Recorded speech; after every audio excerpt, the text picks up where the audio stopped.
Ang pagbagsak ng Babylonia. Part 3. Ang paglipol na parang Sodom at Gomora.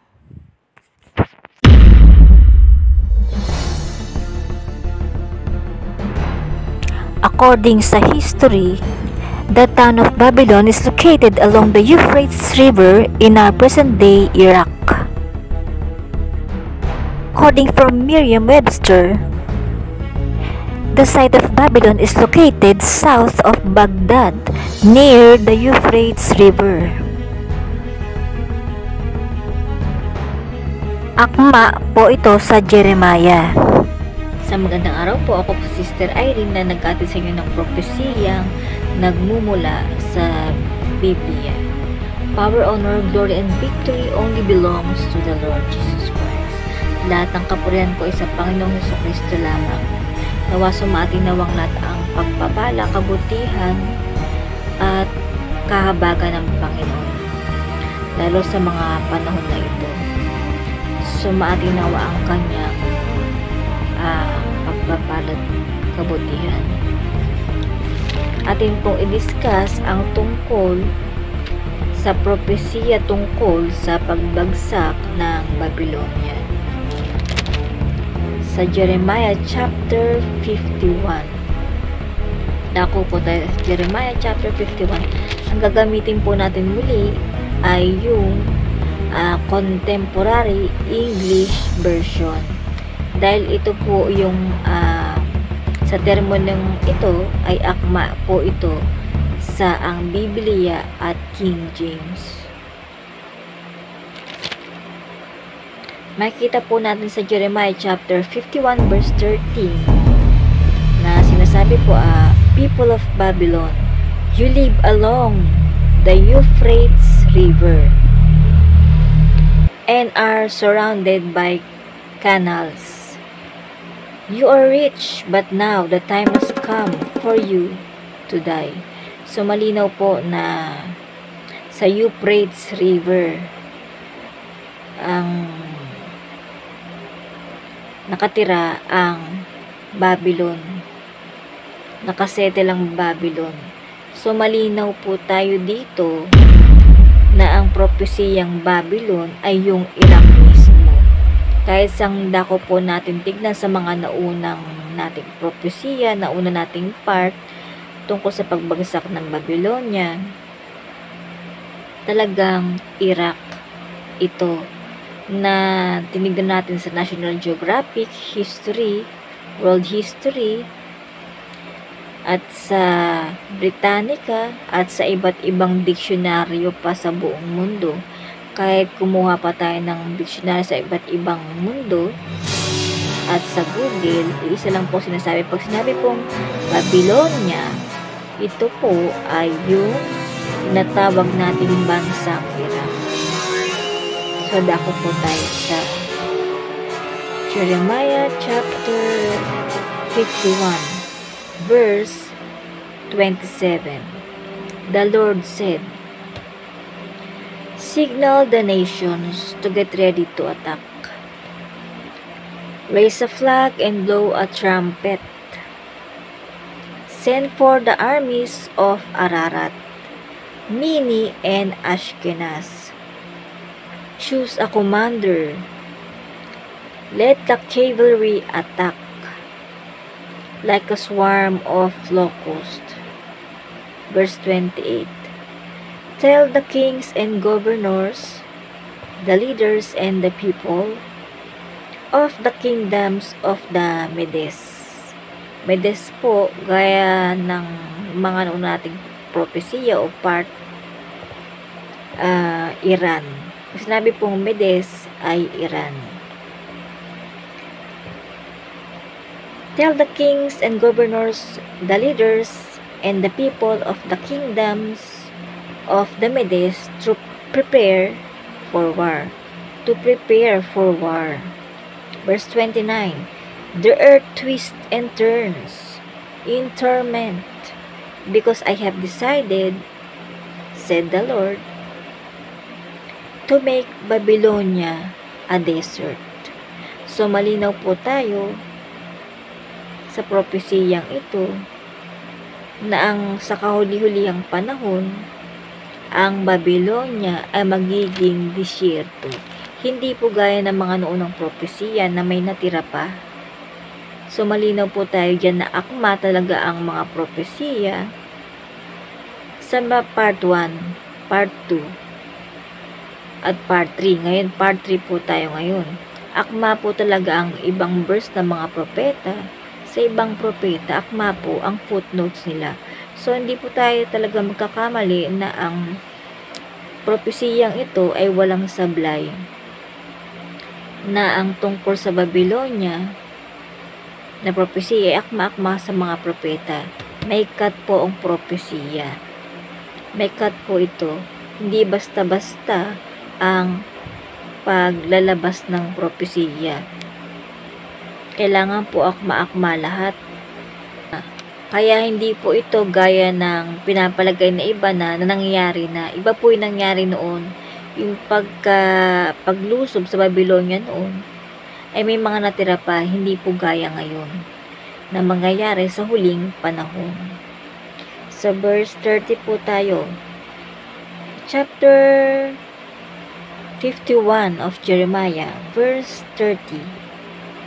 The Babylonian soldiers have lost their strength and courage. They stay in their fortresses, unable to fight, while the enemy breaks through the city gates. So papasukin po sila ng mga kaaway talaga.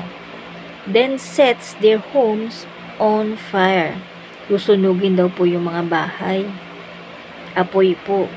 Sa pamamagitan ng apoy. Verse 31. One messenger after another announces to the king, Babylon has been captured. Mangyayari pa lang, alam na natin. Verse 32. The enemy now controls the river crossings. The marshes are on fire. Your army has panicked. I am the Lord Almighty, the God of Israel, and I make this promise. Soon, Babylon will be leveled and packed down like a threshing place at harvest time. Yan po. So, talon po tayo sa Jeremiah chapter 51 to 36. Talaga pong may cut ang prophecy. May cut po talaga ang mga propesiya ng kada propeta na biglang tumatalon sa future na mangyayari at bumabalik muli sa pangyayari noon. Depende na lang po yan kung ano po ang pinagkaloob sa atin ng Panginoon, kung makakita tayo ng propesiya o yung Christian living, kung ano ang pinagkaloob sa atin ng Panginoon na ating ituturo.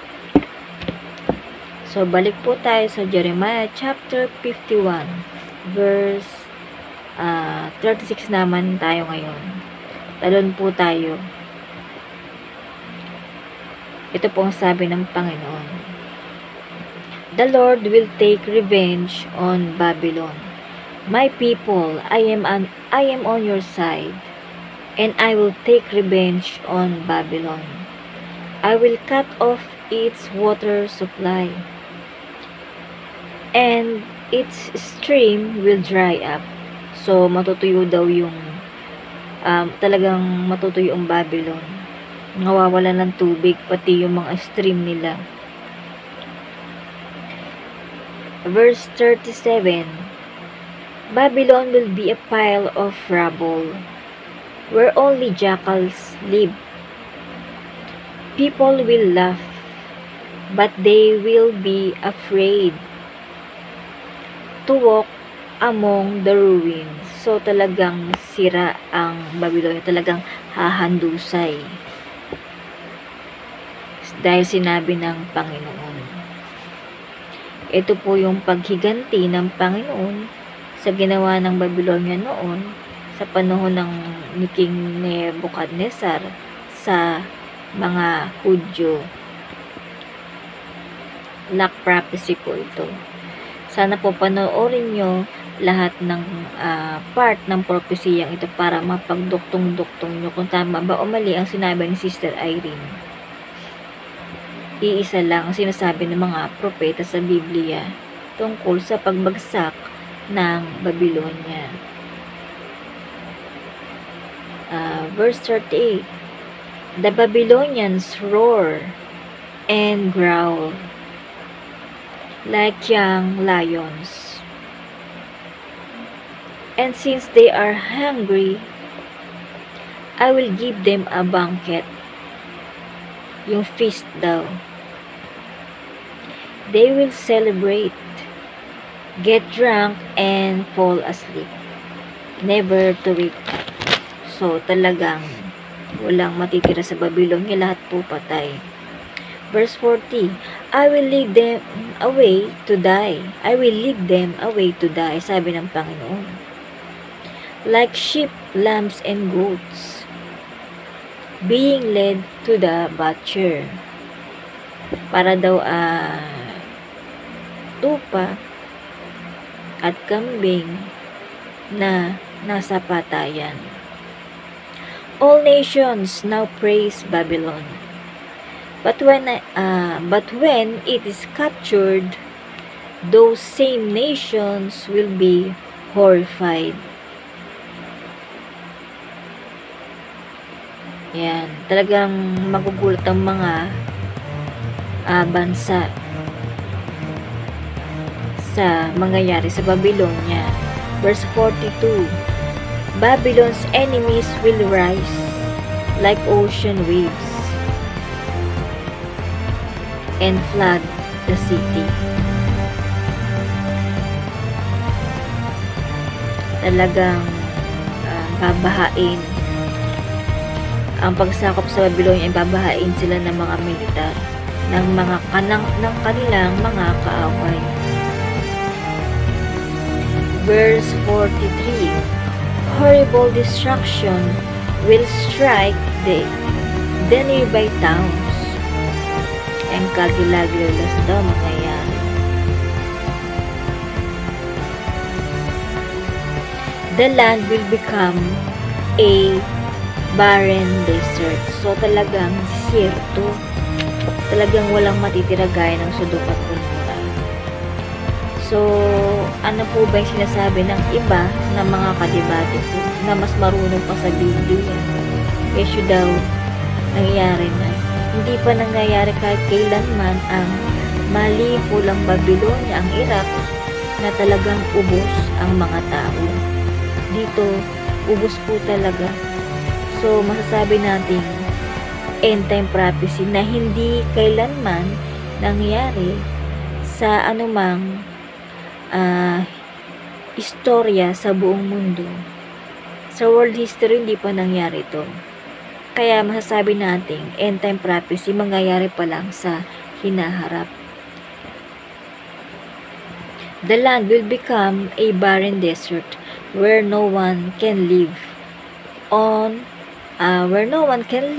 even travel. I will punish Marduk, the god of Babylon. Yan, may Diyos-Diyosan sila. Meron silang rebulto, si Marduk, ng Diyos ng mga Iraq. Iba't ibang rebulto gaya ng mga noonang parts na sinabi ko sa inyo. Marami silang iba't ibang rebulto ay nakasalanan nila sa Panginoon. Na talagang ang Panginoon ay humahatol pa rin sa mga may rebulto. Gaya ng Sodom at Gomorrah na punong-puno ng mga rebulto. I will punish Marduk, the god of Babylon, and make him vomit up everything he gobbled down. Then nations will no longer bring him gifts, and Babylon's walls will crumble. talagang ang wall ng Babylonia ay babagsak.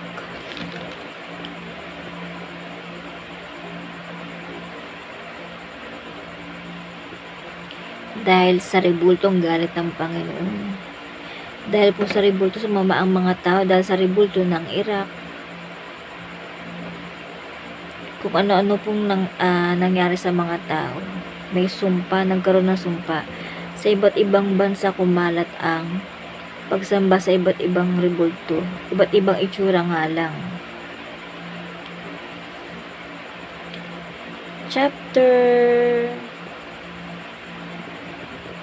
Punta po tayo ulit. Talon po ulit tayo sa Jeremiah chapter 51 verse 54. The Lord said, "Listen to the cries for help coming from Babylon. Everywhere in the city, the sounds of destruction can be heard. The shouts of the enemy, like crashing ocean waves, will drown out Babylon's cries as I level the city." Talagang sasakupin ng Babylon yung mangyayari. May distraction na mangyayari. Sasalakayin sila ng kanilang kaaway. Verse 56, "An enemy will attack and destroy Babylon. Its soldiers will be captured and their weapons broken. Because I am God, who takes revenge against nations for what they do. I, the Lord Almighty, the true King, promise that the officials and advisors,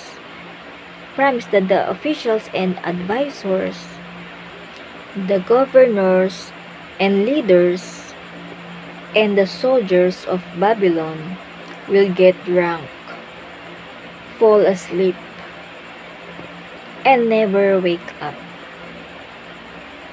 The thick walls of the city will be torn down." Mato-torn down daw yung thick walls ng city. Talagang wasak.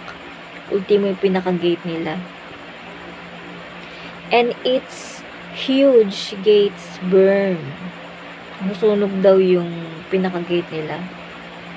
Everything that nation worked so hard to gain will go up in smoke.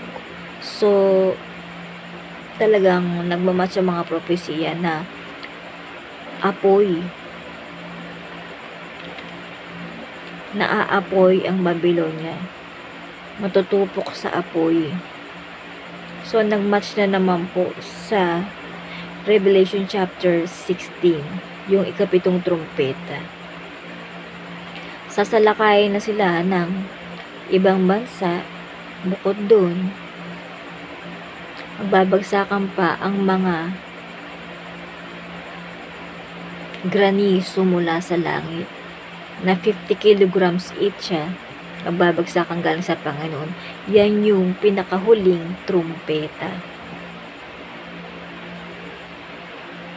So, ituloy po natin Jeremiah chapter 51 verse 59. Ano na po ito? Ito na po yung lock ng propesya na sinasabi na talagang mangyayari, sinasabi dito sa malaong panahon. Gaya po natin ngayon, nasa future tayo. Mangyayari po ito, lahat na ito sa end time prophecy.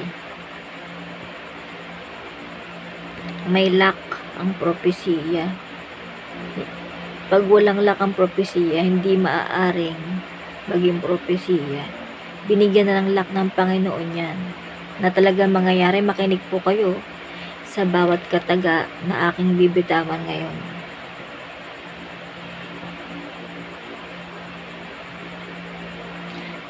Jeremiah gives Seraiah a scroll.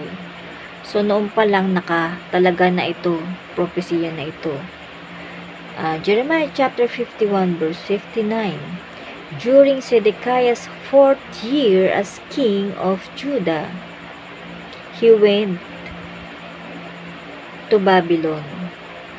And Baruch's brother, which is Seraiah, went alone as the officer in charge of arranging for places to stay overnight. Verse 60. Before they left, I wrote on a scroll at the terrible things that would happen to Babylon. Before they left, I wrote on a scroll. Nagsulat daw si Babylonia sa scroll.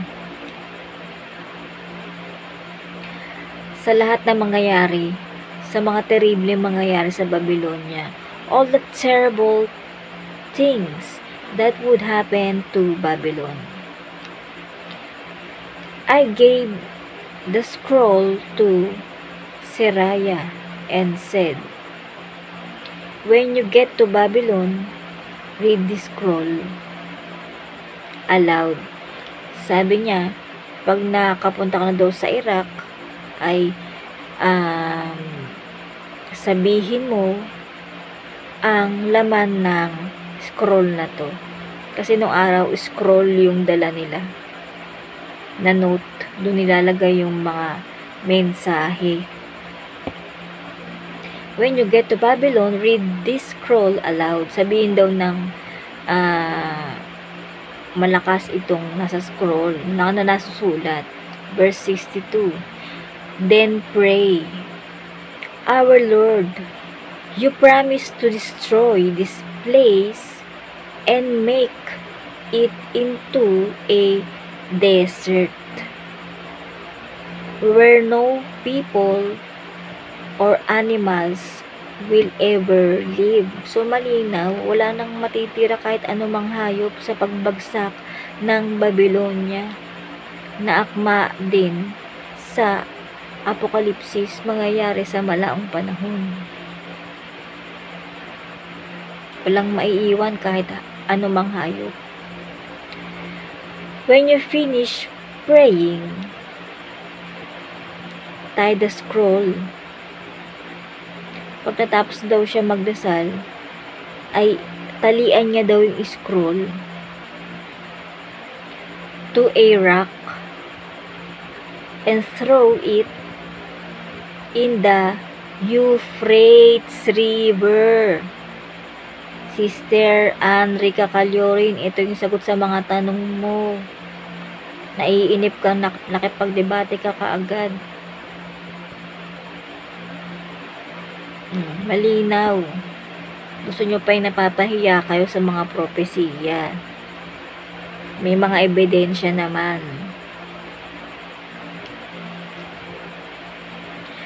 Ayan. Chapter 51 verse 63 of Jeremiah. When you finish praying, tie the scroll to a rock and throw it in the Euphrates River. Pag nakapagdasal ka na daw, sinabi ni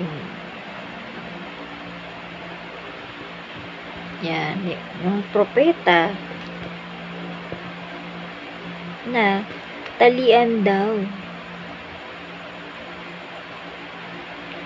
ng bato yung scroll at ihagis sa Euphrates River. Iraq po yan. Ito po yung lak ng propesiya.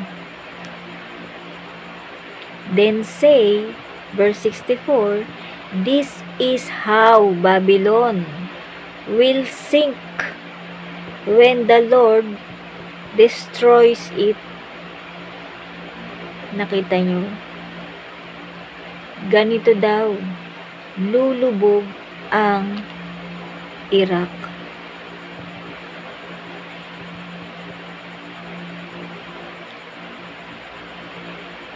Sa destroy sa pagsira ng Panginoon sa bansang ito. Lulubog. Etong batong hinagis na ito at yung scroll, propesiya to na mangyayari talaga, itinali sa bato at lumubog sa Euphrates River. Ibig sabihin, lulubog talaga ang Iraq sa kapanahunan, sa huling panahon. So, malinaw po ang propesiya. Everyone in the city will die, and it won't have the strength to rise again. Hindi na daw po muling makakaahon pa ang Babylonia. Hindi na makakaahon pa. Talagang magsisink down. Gaya ng propesiya na tinalian ng bato na lumubog sa Euphrates River. So, malinaw po ang propesiya na pagkatapos ng mga verse na to ay bumalik na naman yung mga verse sa panahon noon. May isinisingit talaga ang Panginoon sa Biblia ng mga propesiya. Nasa tao na lang kung binigyan ng Panginoon ng pagkakita ng malinaw sa mga propesiya na nakapaloob sa Biblia. So, malinaw po tayo. Ito po ang propesiya, part 3 natin ng The Fall of Babylon. Nawa ang kapayapaan, kahabagan, kabutihan ng Panginoon ay sumati nawang lahat. Ang lahat ng pupupuri ko sa Panginoong Hesukristo lamang. Sana makinig pa kayo sa mga propesiyang ilalabas ko. Hindi po tayo dapat matakot sa propesiyang ito o sa mga mangyayari dahil nasusulat naman sa Daniel chapter 12 verse 1 na poproteksyonan ng Panginoon ang mga taong nasa Kanya sumusunod sa Panginoong Hesukristo. May proteksyon ni Miguel Arcangel. So, tayo po talaga ay patuloy na gumawa ng second commandment, which is love thy neighbor. Kahit po mahirap gawin talaga, minsan napakahirap. Pilitin po natin habang makakaya natin at iwasan na ang mga taong nakakagalit sa atin para hindi na tayo magkasala dahil nakasulat din naman sa Biblia na iwasan yung mga taong hindi na makakasundo. At sa pagtupad po ng unang utos na sambay ng Panginoong Hesukristo, ang Panginoong Diyos na naiisang Diyos. Naiisang Diyos. Ayan po ang unang utos. Pangalawa, love thy neighbor. Yung unang utos, iisa ang Diyos. Mahalin mo ng iyong buong puso at pag-iisip. At kasama ng unang utos ay huwag kang sasamba sa rebulto. Dahil ito may parusa hanggang ikatlo at ika-4 na henerasyon ng salit-saling lahi. Mapupuot ang Panginoon. So, malinaw na pumahatol talaga ang Panginoon sa rebulto gaya nitong pagbagsak ng Babylonia. Hinahatulan na. Dito pa lang sa lupa ay hinahatulan na ng Panginoon. Dito pa lamang. Gaya rin ng Sodom at Gomorrah, biglang nalipol sila. Hinahatulan na dito pa lang sa lupa. So, marami pa po tayong ilalabas na video tungkol sa propesya. Maraming salamat po sa pakikinig. Ito po si Sister Irene. Nagkasabi sa inyo na God bless all. Amen. In the name of the Lord Jesus Christ, our Savior, the Lord, and the King. Amen.